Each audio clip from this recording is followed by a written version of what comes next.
Okay, these are the slip-on hand wraps from Hayabusa, and I've compared these to about 3 different other brands, and these so far have been my favorite, and there's a couple reasons why I want to go over this. One of them right away is the padding on this. The padding is significantly larger than some of the other ones without being too big. Now, I'm a really big guy. If I was still doing any sparring or anything like that, I would still be doing traditional hand wraps and adding some more padding. But as far as the slip-on ones go, these are great for people on your everyday workouts, so you don't have to spend a lot of time trying to figure out hand wraps. And you can actually see the padding on this comes over the top of the knuckles very well, but also protects the front of the knuckles and gives you a nice big padding on that. The other part is the most important feature that you have after your knuckles is, of course, wrist support.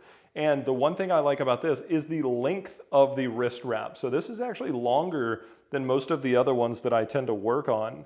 And you can see that it's going to get quite a bit lengthy, which makes things a lot easier for me. So I can even come up a little bit on the wrist and then be able to come down. And so now I have that wrist support. Now the other part is, this is pretty snug. Some of the ones that I worked with were a little bit looser. So when I put on a glove, it would kind of pull things back. And even though that these do have a little bit more of that thick padding, they hold in place much better. So when you put a glove on, you're still going to be getting it in there, and it's still going to be fine. So you have that in there. It's not going to pull up. One of the problems that I had was these would pull too far into my knuckles and be very uncomfortable, or I'd have to start really far out. The Hayabusa, just all around, from the padding to the wrist wrap to the way they are snug, and even the thumb hole opening, just all around, by far, my favorite slip-on hand wraps.